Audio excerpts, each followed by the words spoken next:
This video shows the design results and the design details. Let's start right away and select the steel design from the list in the Results Navigator. In the tree structure, you can find all the available results of the steel design and display them graphically on the model by selecting them.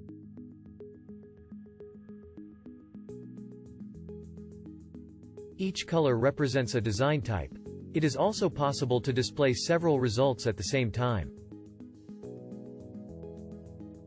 The stability designs have also been calculated and can be selected accordingly. As usual, RFEM provides not only the graphical results but also the results in tables.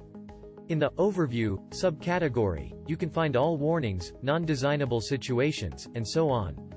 We skip them and go to the Design Ratios on Members subcategory.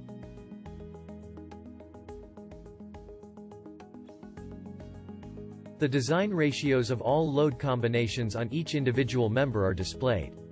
In order to make the table clearer and only display the relevant design ratios, we can filter the results. To do this, we click the Show Result Table Manager button, and in the new dialog box, we select only the governing one for the desired design situations. We can deactivate the unavailable ones accordingly. A major new feature in RFEM 6 is the display of design formulas. For each design, all the designs are displayed in detail and reference is made to the corresponding standards. We close the dialog box by clicking OK and only see the governing ratios in the table. Another innovation in RFEM 6 is the detailed design formulas, which can be accessed in the tables. We double-click any member to open the respective design window. On the left, you can select the desired design situation and load combination. In the center, you can find the design data, and on the right the design check formulas. If desired, you can also print them.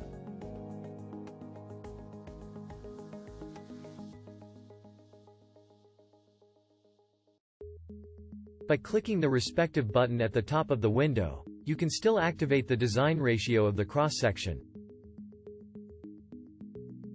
An important note at this point is that these dialog boxes are non-modal windows. You can select any member on the structural model at any time, and the dialog box data will be adjusted automatically. We will not go into the design in detail in this tutorial series. Instead, we will see in the next video how we import and save the previous data and results in the printout report. Till next time.